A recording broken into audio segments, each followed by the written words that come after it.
Time for the morning watch. Listeners to Love 101 FM are advised that the views and opinions expressed in this program are not necessarily those of Love 101 FM.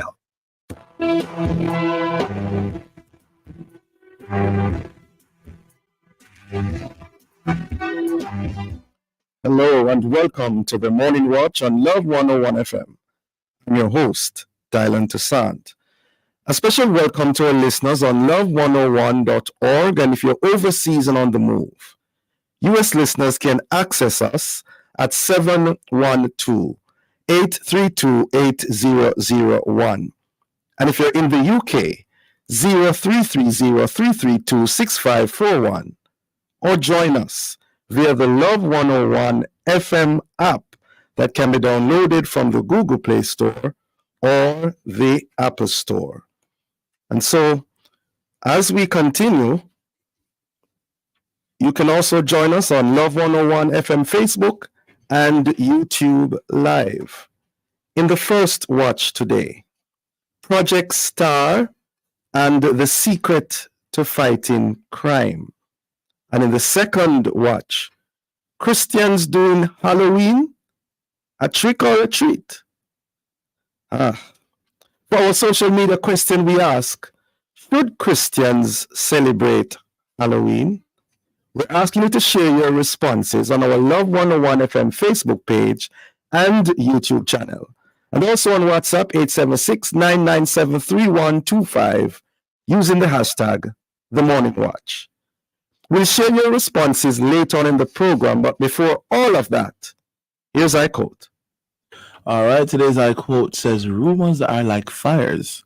Ignore them long enough, they run out of control. Interesting quote there. Yeah, I agree. Good morning, Jokal. Good morning. Boy, Jokal, I'm almost sorry that we have to break the flow of meaningful song requests so far. Right? You know, when I heard Can You Reach My Friend by, is it Helen Baylor? Yes. It took me back years ago when that song was so applicable. Great job, Jokal. Thank you. So far. The first watch will be back after this break.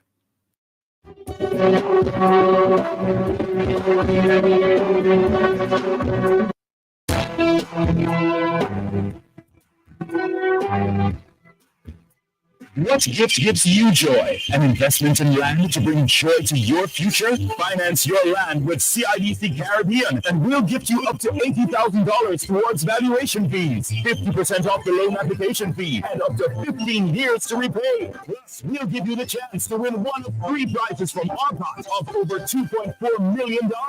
Visit CIBCFCIB.com/joy of giving for more information. CIBC Caribbean terms and conditions apply. Looking to add a touch of elegance to your room? The Lighting World by Foxridge is having a massive lighting blowout sale. Get your wedding lamps, chandeliers, ceiling lamps, fans, and more at amazingly low prices. Sale begins Sunday, September 29, with up to 50% off selected items. It's the Foxridge Lighting Blowout Sale, September 29. Shop and save only at Foxridge. Open Sundays. OHC contributors get ready to roll it. Saturday, November 29th.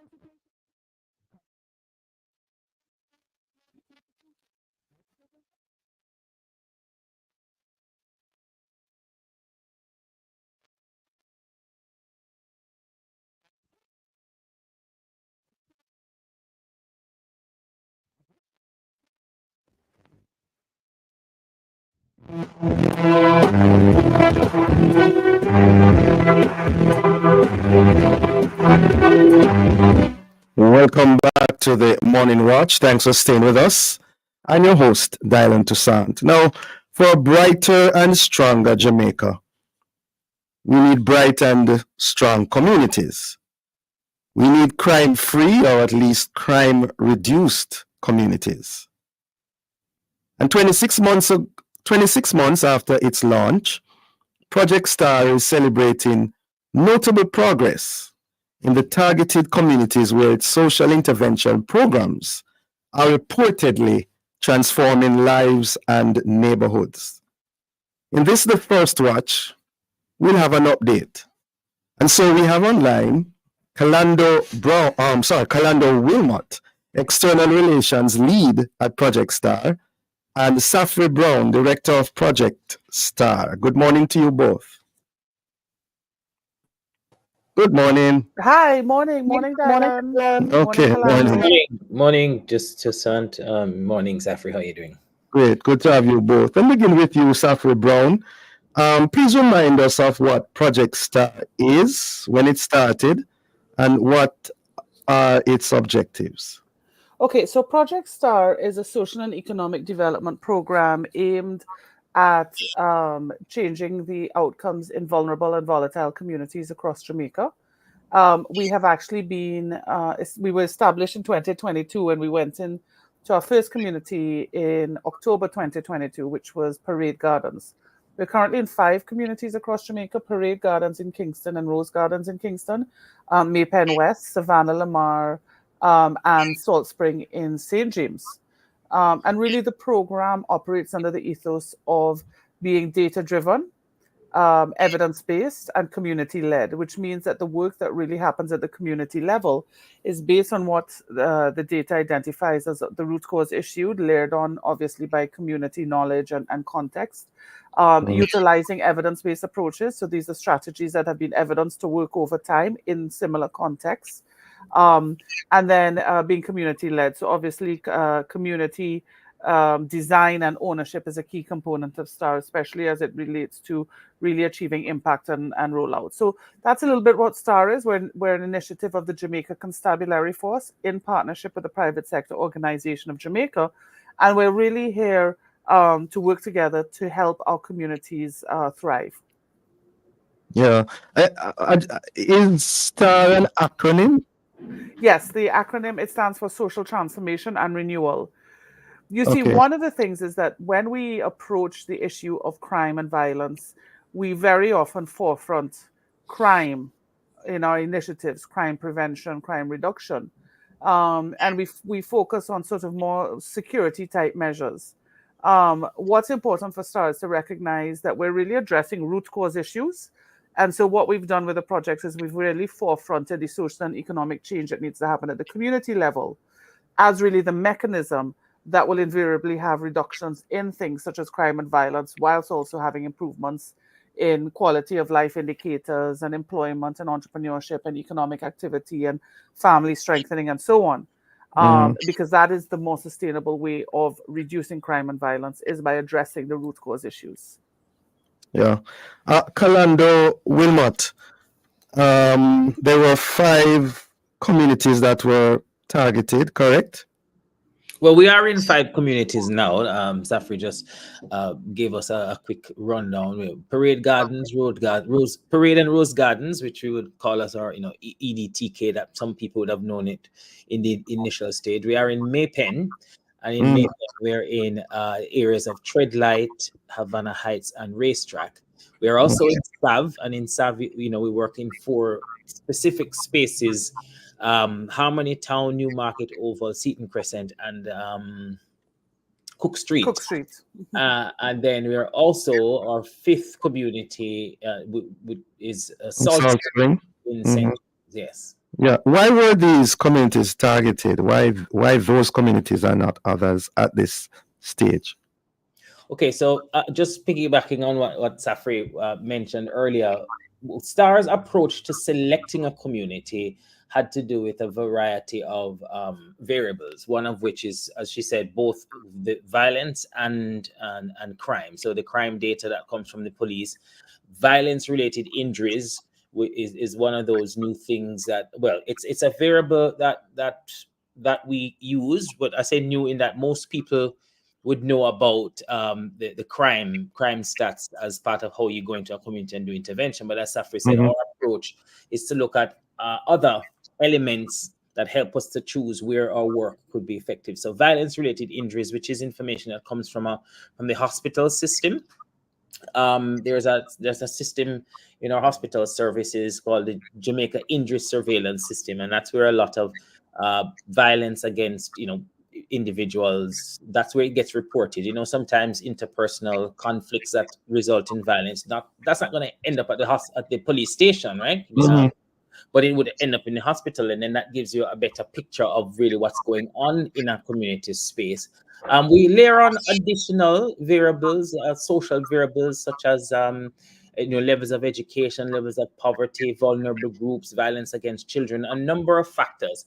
And so once we map and overlay those different variables, it helps us to pick the spaces that our approach would be more effective, in terms of the data that drives it takes the guesswork out.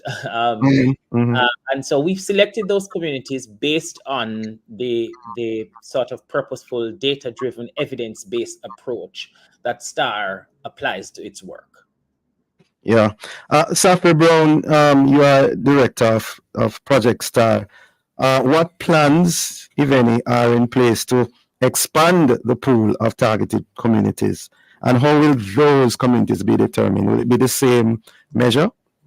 Yeah, so, well, a couple of things. So really what STAR's done and is continuing to do is to develop and model a framework for community development alongside our partners. So we work very closely with Heart Trust, we work closely with the STC, we work very closely with different agencies.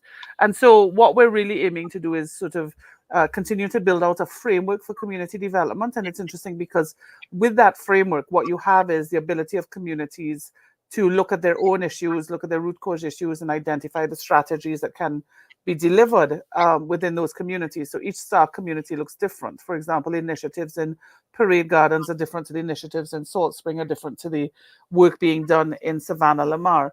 And so what you have is a framework that can be replicated across communities. Now, as you know, the PIOJ has a list of just over 100 communities that it's listed as vulnerable and volatile.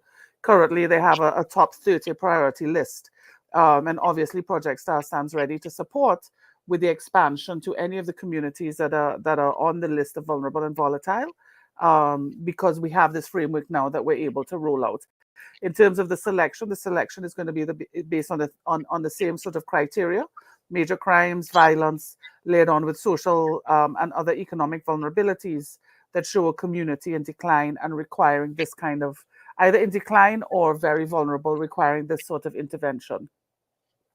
So do you have any particular communities in mind right now? Well, I would never want to say any because until a decision is made, you wouldn't want to say a community and then you walk it back, based on final decision. So what we do have is we have a ranking based on the model, on the data model. We do have a ranking of communities. And so when it is time to be able to move into additional communities, we will be utilizing from that listing based on where the communities fall within the rank. Carando, what were some of the major challenges that Project STAR faced over those years, and how were they overcome? Well, actually, I think Safri might be a little bit more. I would yield to Safri explaining those major challenges, and then I can probably talk a little bit more about some of our partners. But Safri, yes, quality. Yeah. So one of the things is that Project STAR, as you know, is funded initially in the first 2 years by private sector. And so the way that the project was designed was very sort of agile. And so what it meant is that, as I said, we had built out a framework for how you go into communities and how you work in communities. But we hadn't worked out, for example, the initiatives that need to happen in the communities, because those would be developed over time based on the work done in the communities, based on really working with the community through the community transformation boards to look at the data, look at the issues, and identify what needs to happen. Many projects of this kind, the whole program is more or less built out. I'm sorry, Safri. We're up on a break. Hold that thought, all right? We'll be right back. Save on your PSA and pap smear tests with your NHF card. Get $1,600 off your PSA test and $1,300 off your pap smear test. Apply for the NHF card today. The time by the National Health Fund is 7:15 a.m. University September 27-29 Olympic Way, Houston 11 with host pastor Michael and evangelist Dr. Pamela Gray presents the Cynthia Church Anniversary Service on Sunday, November 3, starting at 3:30 p.m. with guest speaker Dr. Lyndon Johnson under the theme, "Hitherto hath the Lord blessed us, see what the Lord hath done," followed by 5 nights of evangelistic services, November 4th to November 8th, 7 p.m. 90, with speakers Elder E. Brown, Elder O. Toussaint, Pastor G. Daly, Pastor D. Stennis, and Minister R. Solon. A warm welcome awaits you. Tell me where you get the money transfer. Where you get the money transfer. Where you get the money transfer. Money move like a bird. It's a bird. Money fast, money rich in a cash. This your agent run out of cash. Pay the rent, pay the bills, or buy the grocery. Pick up all the cash and pay the food. Money when and where you need it. Alliance Money Grab Money Transfer. Convenient locations island-wide. A member of the Sagicor Group. Tell me where you get the money transfer.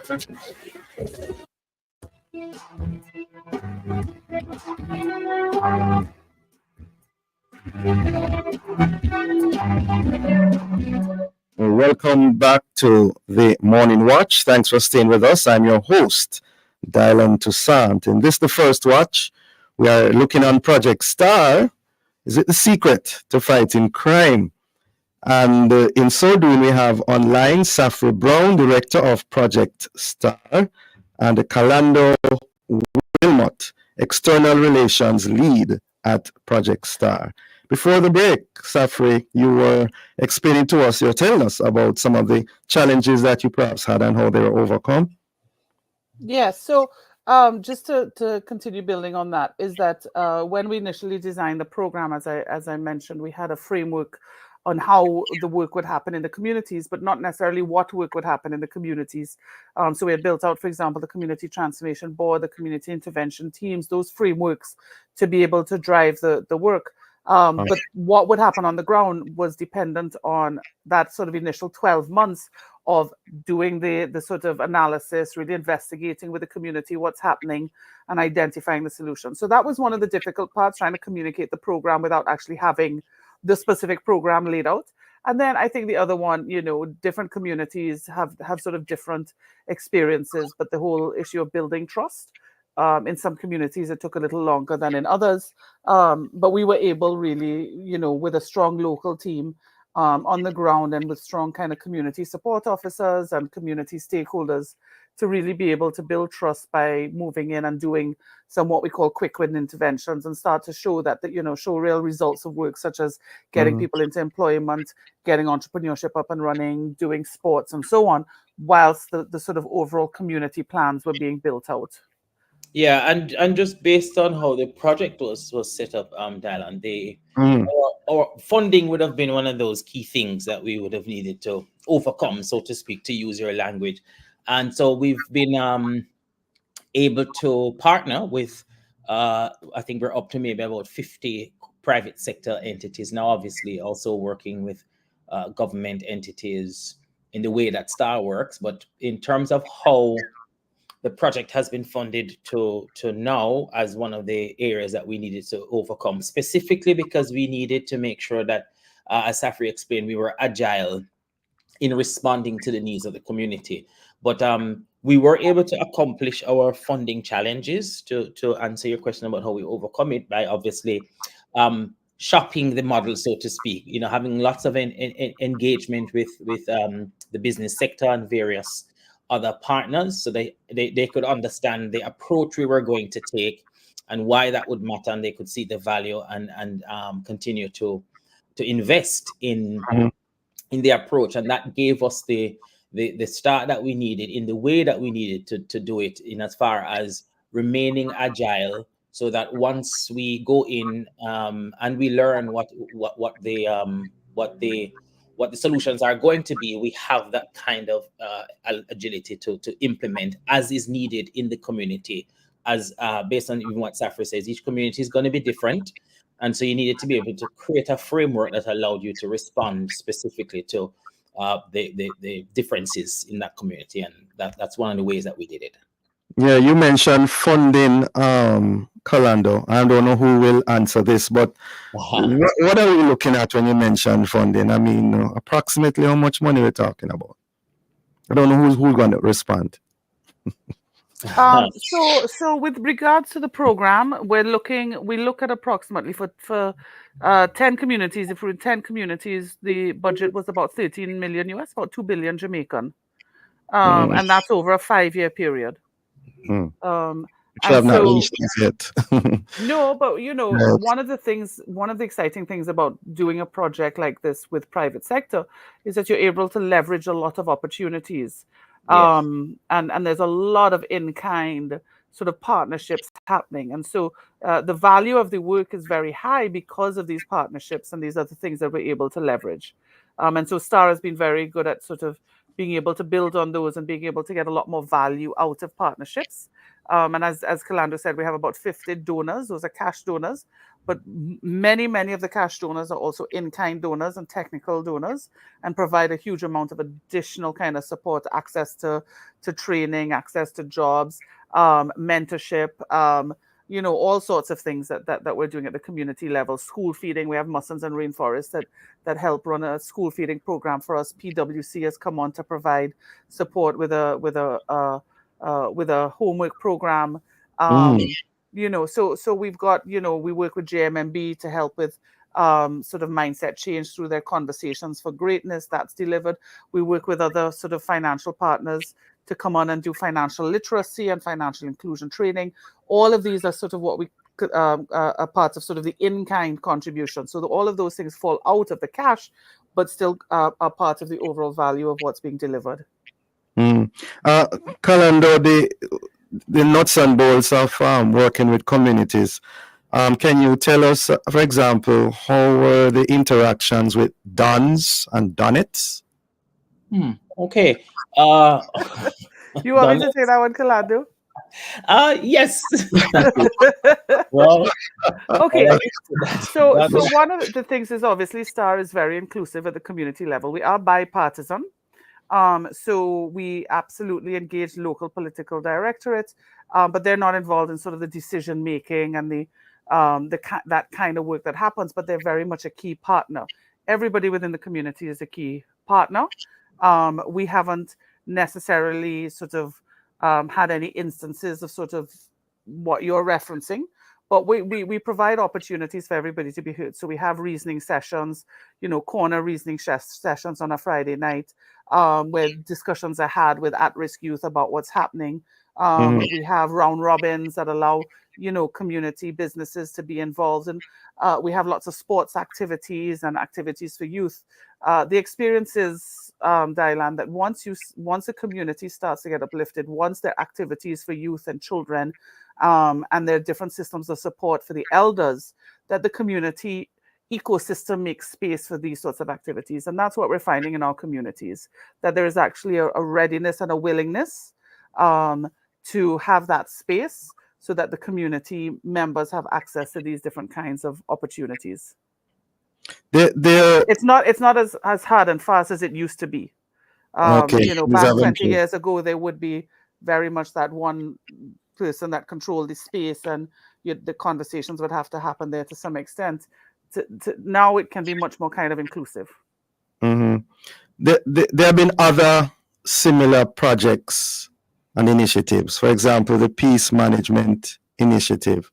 How was STAR able to coexist and working with these other organizations? Calando, can you tell us? Sorry, Well, STAR is sorry, because I have the answer on the tip of my tongue there. Okay. With regard so again, remember that what we had references that STAR has a framework, right? So we don't predetermine initiatives. Part of that also is that in the mapping and scoping of a community, you identify who all the partners are and who's working in the space. Right. And so when you engage at the community level, you're engaging with those who are working in the space, and you're making sure that the work that you're doing is complementary to them, that it's not duplicating, that it's not infringing on. And so we work very, very well with other initiatives that are happening within the different communities. And as you mentioned, you mentioned, for example, PMI. PMI might have only been in one community versus, not having PMI in another. We have certain communities where you have trained violence interrupters, other communities where you don't have that. Each community has different stakeholders and partners who are working in that space. So we very much are responsive at the community level to the different types of initiatives and partners, and we work very closely with them. Mhm.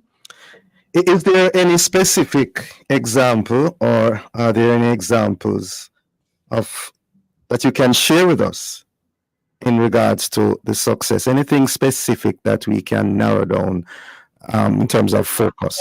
There are a number of things. I mean, Safri would have mentioned the round robin event, which happens in East Downtown Kingston, or I think Parade Gardens, and that one is particularly exciting to talk about because it demonstrates our community-owned, community-led model, part of the model, which is for us is a clear mark of the success of the work. Because in that one, there was for many years, different sections of the community were not together. And earlier this year, there was a move to create some kind of peace building initiative, which resulted in the police collaborating with Star, certainly Star supporting and the residents, and they hosted a football fiesta, a football day, so to speak. It was Where was this again? Downtown, Okay. East Parade Gardens in one of the Kingston communities. Mm-hmm. So they hosted this event, and it created such an energy among the residents that, as we say in Jamaica, they wanted more. So that more ended up being conversations among them, helping to build that peace, bringing back together, working along with the police. And that resulted in a decision among the residents, among the stakeholders, to host a series of round robins. And, in the way that round robins go, you're going to different bars, different locations. At each time it's held at a different location, and so they decided pick that themselves together. That's supporting that economic activity in the community. People are coming out, having a great time. We were able to bring additional partners from among our corporate groups there. But the good thing about it is that the residents decided that in addition to hosting this thing, they were going to find an initiative that they wanted to support with each event that they host. They were going to take some of what they earn and support an activity in the community. And they've done, food packages for other vulnerable members of their community. And that sort of thing is exactly what Star wants to do, in as far as we work with the community members to identify an issue that they wanted, that they're seeking to resolve, and then they take it, whatever it becomes, along with our support and wherever we can match resources. It becomes exactly what the residents need. And there's that sense of, Safri can speak more to just the way that the ownership of an initiative like that creates a different outlook, different. There are so many more technical, I guess, Safri could kind of explain how something like that cascades and mobilizes renewal in a community. So that's one of them. Okay. A story of a gentleman named Nestor, who is out in South. Nestor is a pig farmer, but Nestor is one of the leading voices, so to speak, for the work we're doing at the St. Mary's Fishing Village with the fisher folk, because of the economic opportunity that is possible there, and because of the sort of what is the word I'm looking for now, Safri? How do we explain what's happening over that side? I always talk about the pig farmer who is driving who is a leading voice in the development of that area of the St. Mary's Fishing Village and the work that we need to do there. Those are just some of the community. The community is being on it. The community is agitated. We have to leave it there. All right. Thanks, Kalando. Thanks, Safri, for enlightening us and telling us more about Star, and we wish you all the best going forward.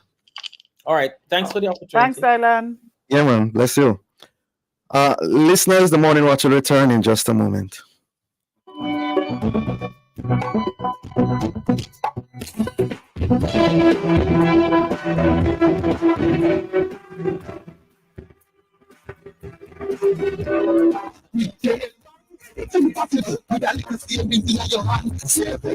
Time by Jam Bank is 7:30.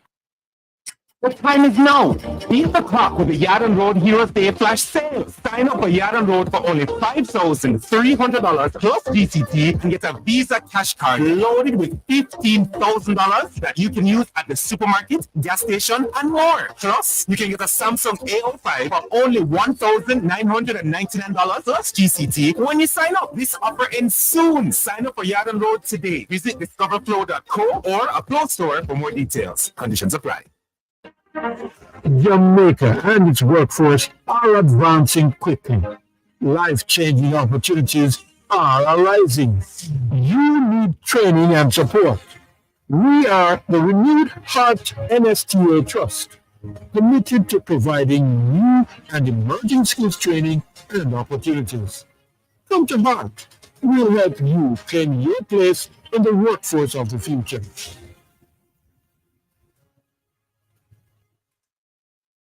I love doing my own thing, so to have to live by my landlady rules, kind of rough. I can only park near the front gate to the right of the mango tree, but not on the lawn. Well, I fulfill two dreams with one Jane Bank savings plan enough. I buy my dream home and I live by my own rules. Stop wishing you could. With your Jane Bank savings, you absolutely can. Jane Bank will help you find a way. Are you looking to improve your education status or achieve a career goal? Register now with the Overseas Examinations Commission as a private candidate for January 2025 CSEC exams. Deadline is October 11, 2024. Don't miss this opportunity to achieve your academic dreams. Call us at 876-618-3721. Visit our website at overseasexams.org.jm or visit our offices in Kingston and Montego Bay. Follow us on social media at Overseas Exams. The OEC, Jamaica's Examinations Hub. Conditions apply.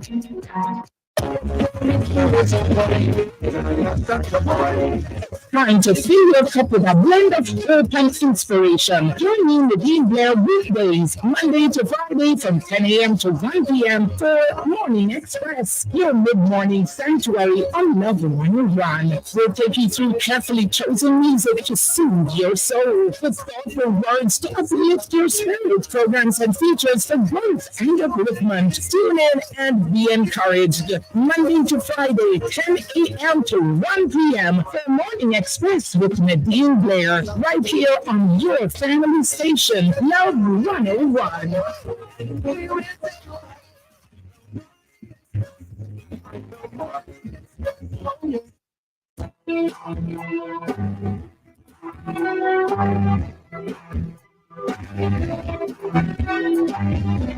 Welcome back to the Morning Watch. Thanks for staying with us. I'm your host, Dylan Toussaint. Let's now look at the newspapers to see what Jamaicans and others are saying and doing. In the Gleaner, DBJ warns public of fake employment recruitment drive post.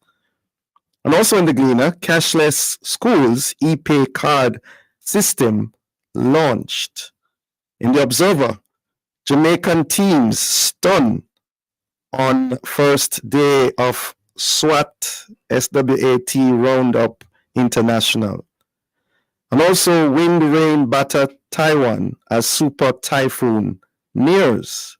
In Loop News, 300 bank accounts frozen in NCB's Uber transaction probe, and Montague proposes 15 billion share program to benefit the poor. Those are some of the major stories in our newspapers. Coming up next, we read some of the feedback from our social media question. Should Christians celebrate Halloween? Should Christians celebrate Halloween? We're asking to leave a comment on our Facebook page and YouTube channel, Love 101 FM Jamaica, or WhatsApp 876-997-3125. We'll be right back.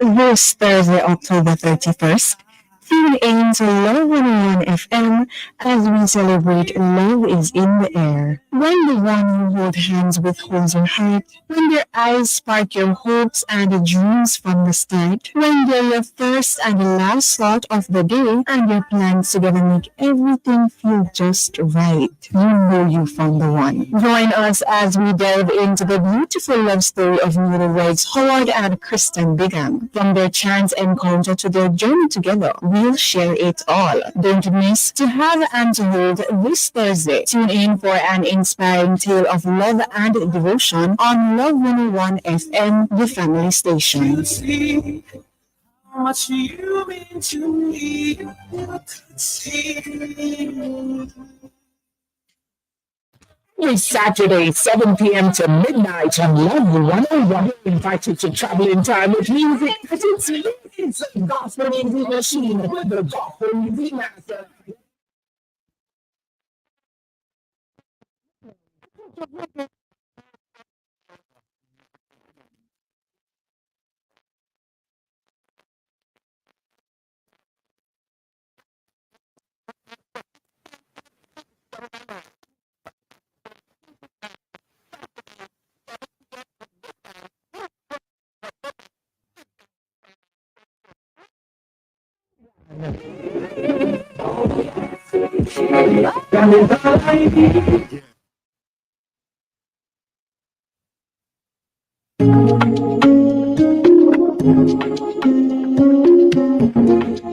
Calling all gospel artists. Are you looking for your break in the gospel music industry? Are you a big sensation but not getting enough recognition? Well, submit your name and song via our email to the producer at love101.org. That's producer at love101.org. You and your music just might be featured inside music on a Friday at 2:15 p.m. We are the family station, Love 101, and we are celebrating music, family, and love.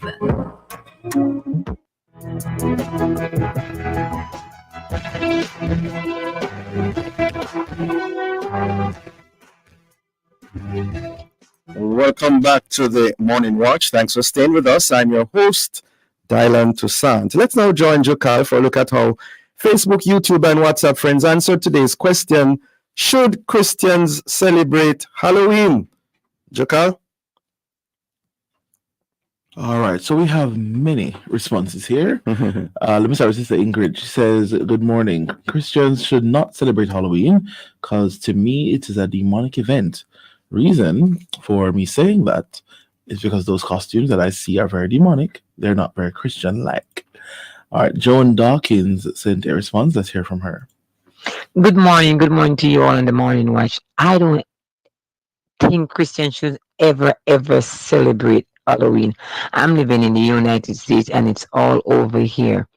But here in my island home, Jamaica, adopting and want to celebrate Halloween, that's not a Jamaican culture and that's not of us. And God vexed with me for it. That's not a part of it. That's not something that we should adopt, embrace, or try to be a part of. It should not be in our culture whatsoever. Christian or no Christian, we should not embrace somebody's culture to that extent that we want to celebrate it. No way. We should stick to our roots and our culture and let we all do what we're supposed to be doing. All right, that one was from Joan Dawkins. Someone named RC said, no, not at all. Monica says, definitely not. It's a ritual celebration of departed loved ones and ancestral spirits where people don costumes and dance around bonfires, seeking protection from evil spirits. Halloween is a demonic celebration and should not be embraced. This one by Sister Loretta. Yeah. So we have one more person just sent in this one. Captain Hurst says the only trick. It's a trick. Christians should have no business in the devil's holiday. And those are our responses. Okay. Serious thing going on there, that topic, Jokal. Yeah. Okay, as we now segue into the second watch. Well, today Halloween is being celebrated across sections of the world, and an increasing number of Jamaicans are reportedly observing it. Is there a Christian perspective on Halloween? And if so, what is it? And what should we make of it, especially in the 21st century? Well, to answer these and other related questions, we have joining us Apostle O'Neill Richards, founding pastor and apostle of Mahanaim Shalom Christian Church and convener of the Free at Last International Ministry, as well as the Reverend Michael Aiken, associate pastor of Fellowship Tabernacle in Kingston. Good morning to you both. Good morning. Good morning to you too, my brother. Yes. Pleasure being here with you. Good morning, sir. How are you? Good to see you, Mike. Long time. Oh, Apostle O'Neill, good to see you, man. God bless you indeed. Okay. All right. Thanks to Love FM, we're able to see each other. And I tell you, can you imagine? yeah. Okay. All right. Gentlemen, what is your understanding of what Halloween is and its origins? Beginning with you, Apostle Richards. Well, as you just mentioned, it is linked to it has ancient Celtic origins, which really does come from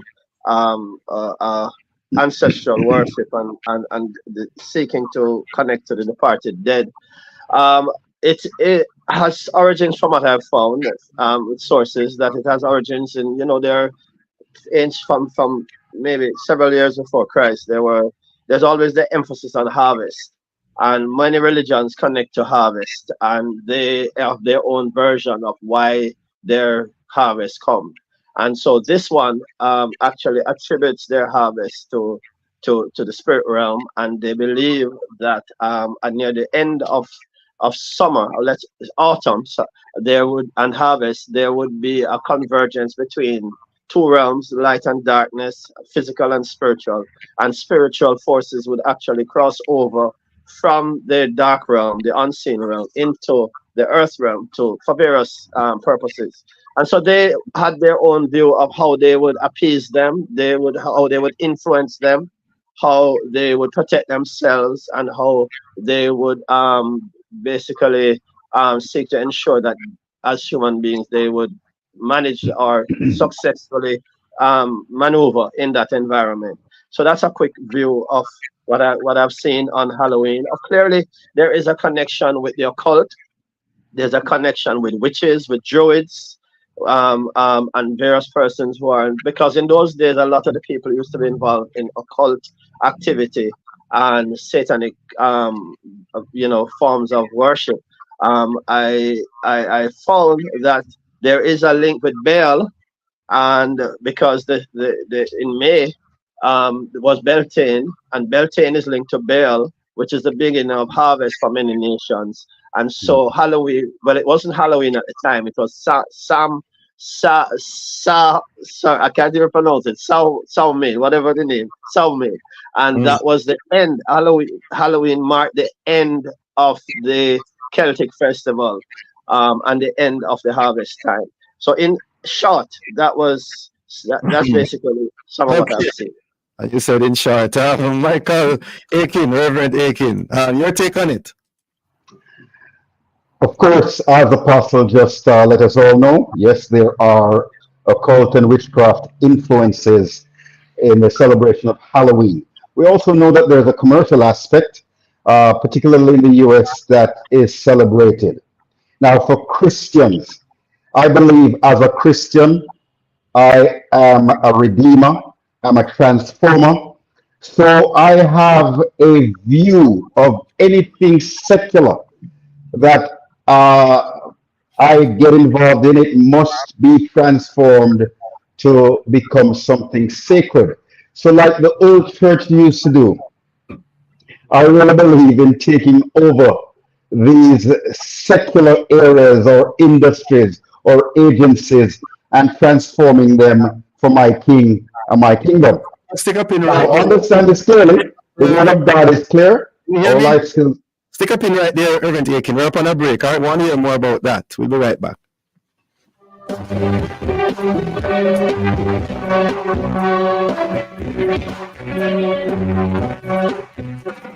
Imagine opening a bank account without ever leaving your home. Well, at CIBC Caribbean, we've changed the game. Open a new CIBC savings or checking account completely online using your computer or phone, anywhere, anytime. No need to visit the bank. No waiting in line. Just apply, verify, and sign your documents all online. It's secure, seamless, and 100% digital. Open your new CIBC account by applying online today.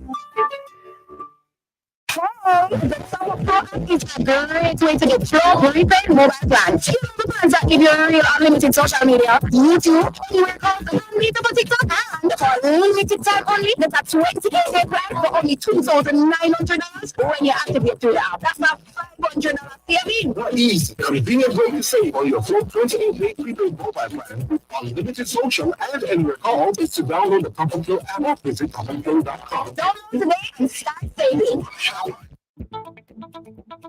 The report is out. What report? The Constitutional Reform Committee's report of recommendations. Recommendations on what? On how we move from a monarchy to a republic, of course. So what's in it? The creation of the office of president and changes to our parliament. Yes, man. It also includes a new qualification for membership in parliament. I know you want to see that one. Read the full report at roadtorepublic.nlca.gov.jf. We are on the road to republic. Once upon a time, there was a girl named Kay. She loved to dance and play. One day at school, she got very ill, and Mom was left with an unbearable bill. It would be easier if Mom was prepared. With School Companion, 80% of the bill is cleared. Medical care for children is a must. For as low as $2,540 per month, make unbearable medical bills go away. Sign up for Study for School Companion today. Conditions apply.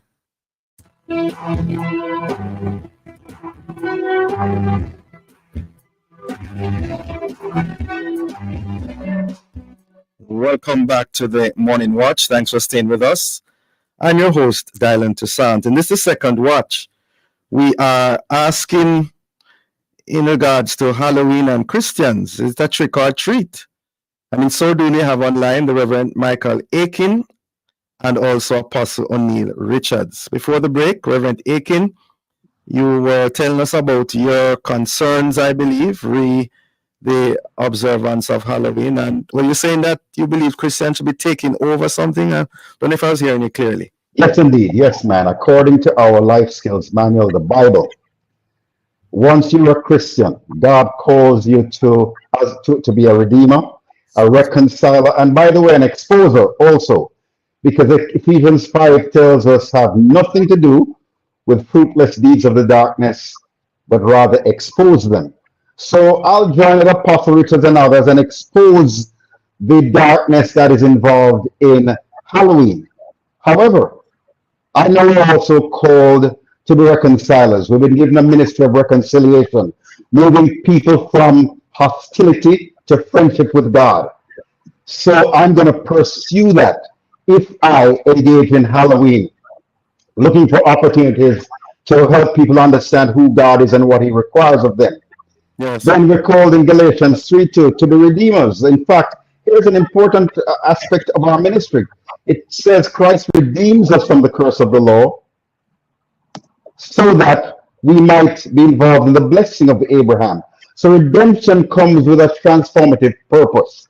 So I look through that kind of biblical lens when I participate in Halloween or any other secular issue, with the view that this must be taken over, transformed for Christ and the kingdom of God. So I would encourage any Christian not just to embrace Halloween and jump in and celebrate like a person who doesn't understand God would do, but to embrace it with a purpose. And that purpose is, of course, to transform your participation, whatever it is, whatever aspect that you're holding on to, or you're embracing, I should say, transform it for the kingdom of God. That's my take on how to get involved in anything that is secular. And by the way, this is not a new revelation from God. This is a revelation that goes back centuries, which is why Halloween is also called All Saints Eve. Not true, Apostle?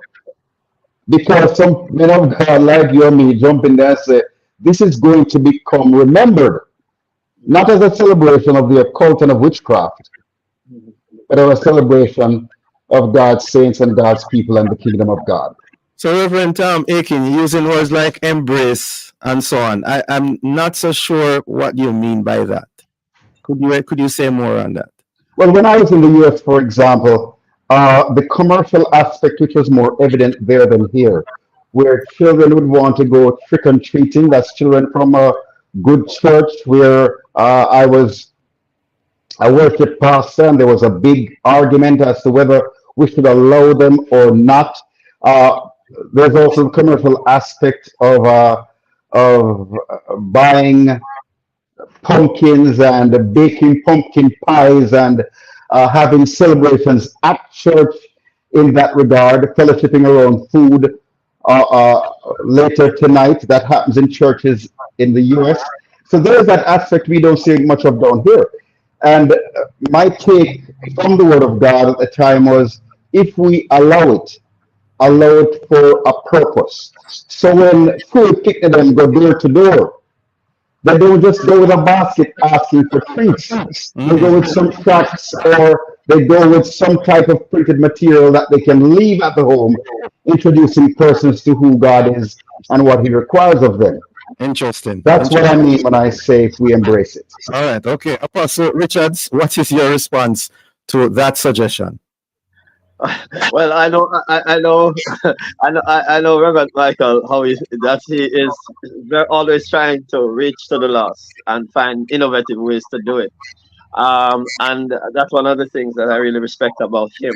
My concerns, though, if you notice, that's what was attempted by Pope Gregory, which created the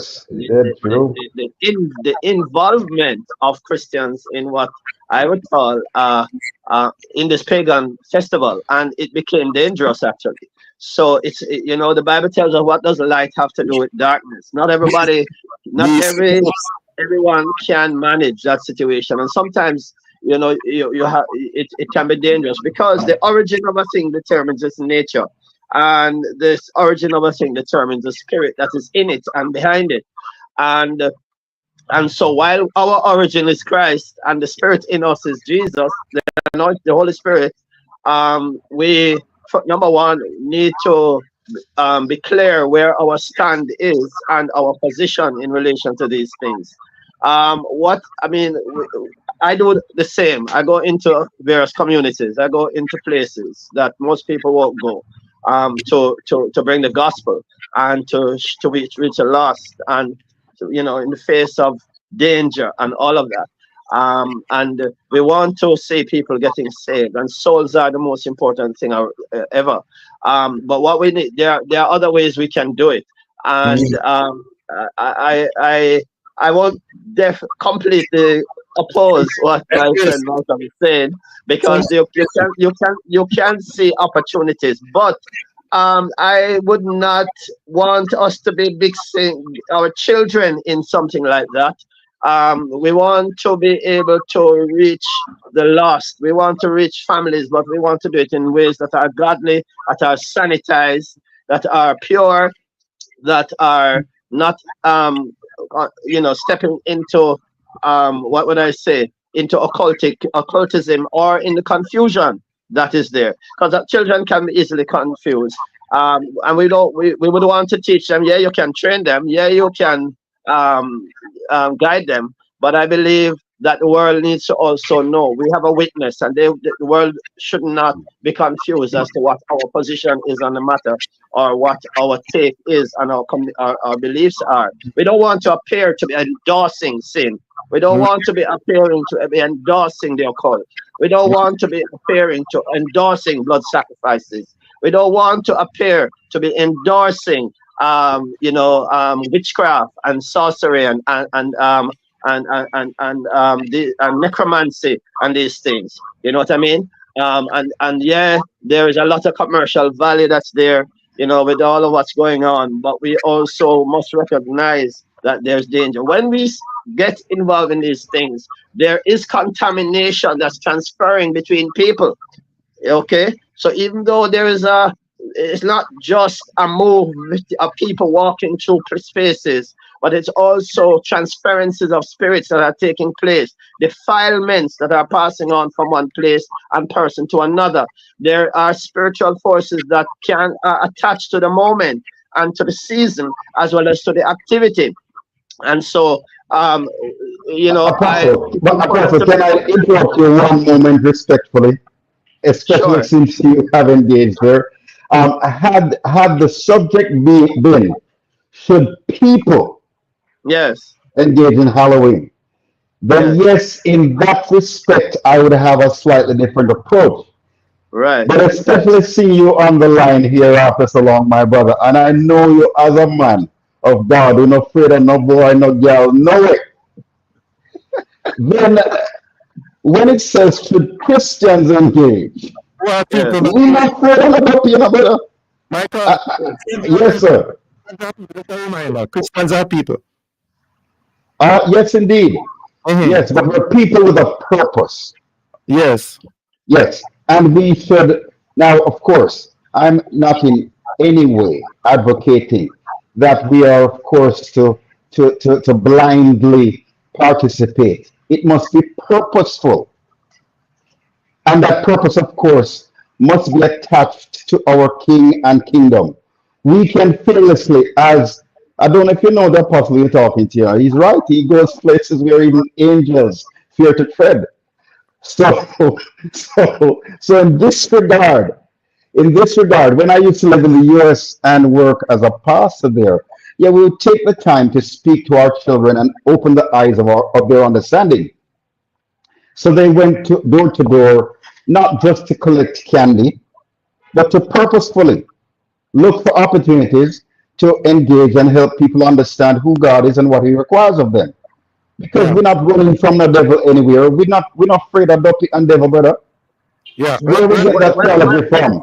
Here's it.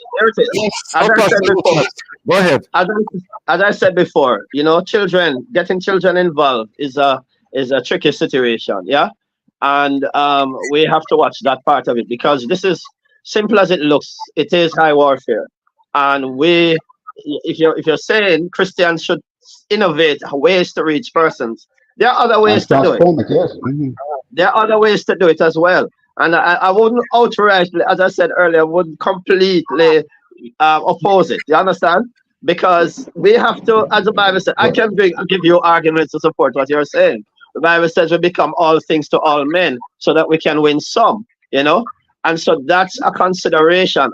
Why, however, we don't need to get into everything that we see. For example, everything that is there around us to seek to what would I say to advance our cause, because there are other ways to do it. If there's no other way, then we have to do that. You know what I mean? If you're in a setting where there's no other option, then we consider that and we step in. There are people who go into bars to bring the gospel. There are people go into prostitution dens to take the word, and there is risk there too of being misunderstood. Apostle Richards, please explain that. Unless you were misunderstood.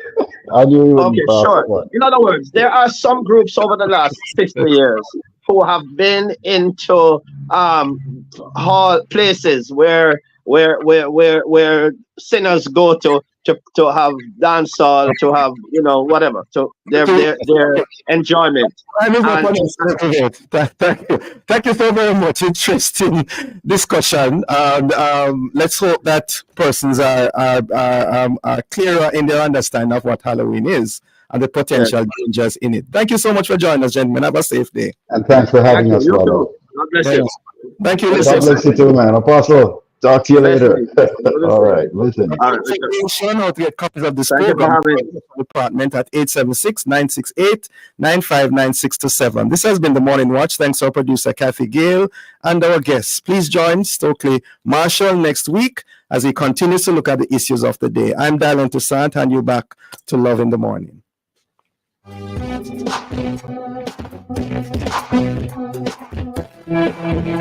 The Ministry of Health and Wellness works to ensure the provision of quality health services and promotes healthy lifestyles and environmental practices for all Jamaicans. The time by the Ministry of Health and Wellness is 8 a.m. and you are now invited to listen to Forward in Faith, brought to you by the New Testament Church of God in Bayside, Portmore.